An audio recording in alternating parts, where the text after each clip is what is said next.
Hey, I just listened to this interesting interview with Andy Hoffman and David Siegel. Sorry for my voice. I'm a bit under the weather and apologize for the microphone. Hopefully I'll get a new one and it will sound like I'm not cooking bacon. Anyway, so this interview was kind of all over the place, as some of Andy Hoffman's interviews are, but that's fine.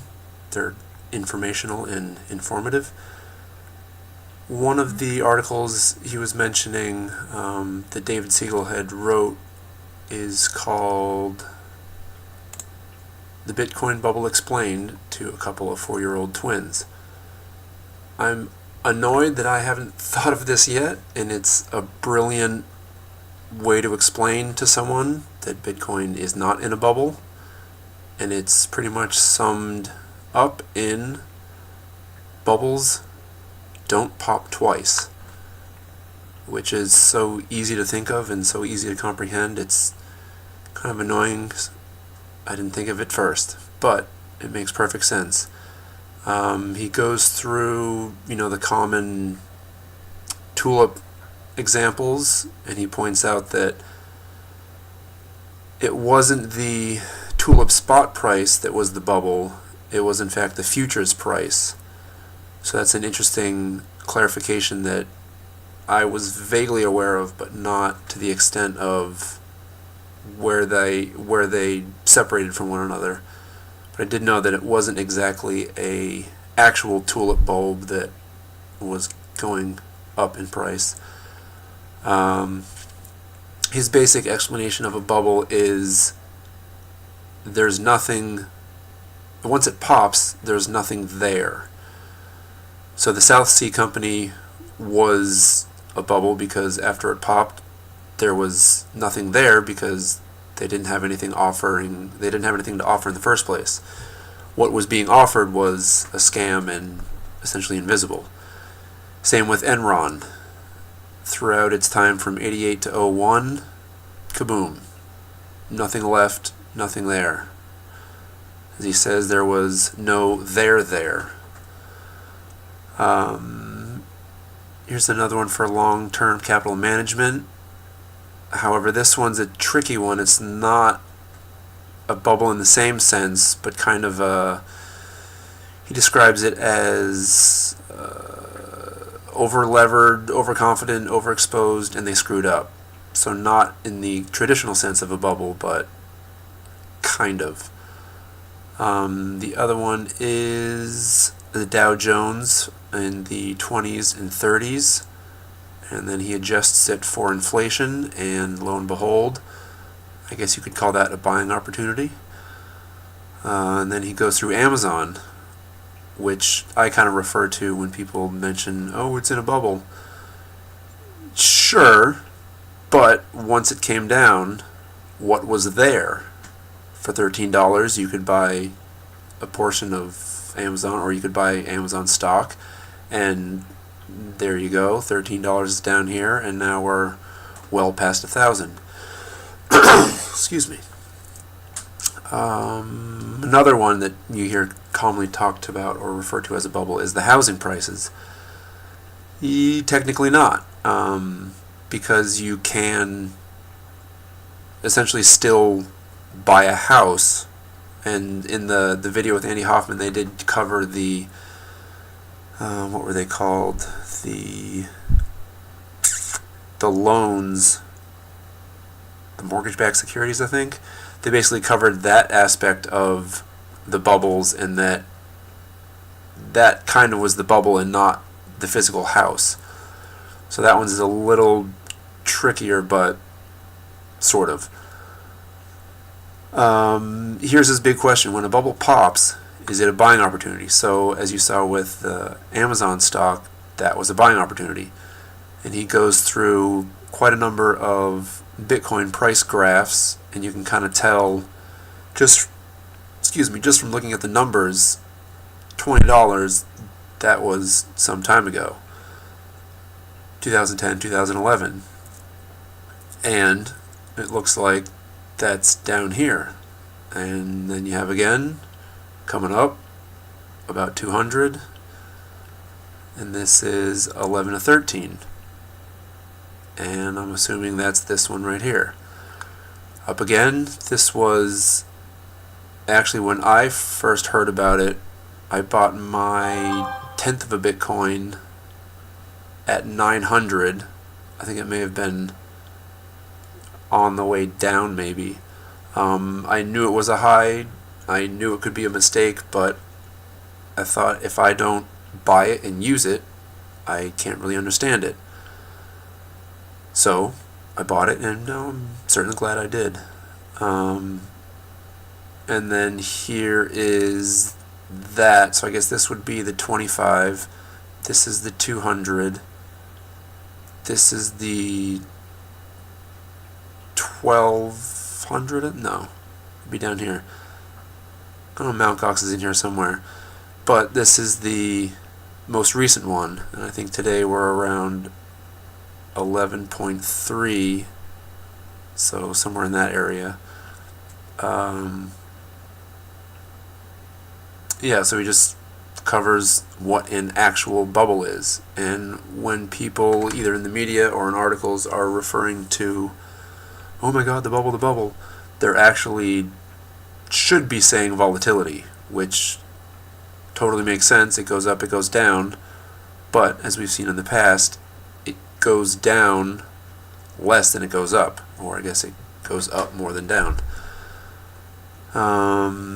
Conclusion, scams. Yeah, so these are actual bubbles, are fake things like the stock offered in the South Sea, and speculators, so kind of futures for the tulip bulbs. Those would fall into those categories. The Google Trends for Bitcoin bubble, he makes a joke, hopefully that's a bubble, and we'll never hear from it again. This is what piqued my interest, and it was already on my brain because during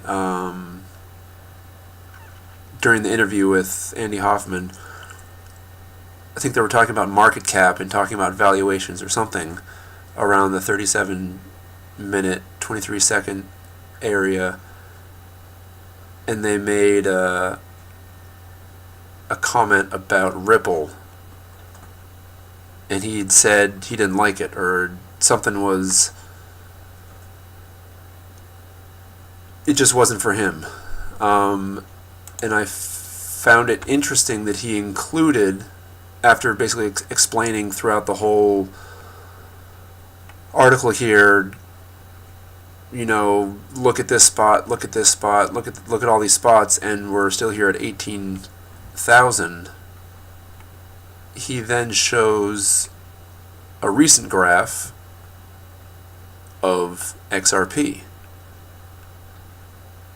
and he flat out says, you know, this kind of looks like Bitcoin, Ether, Dash, other cryptocurrencies. He's not sure, but it's kind of interesting that at least in the video, he wasn't a fan of it, but he goes so far as to mention, kind of looks like it's one of those, quote, bubbles, or the, you know, volatility things.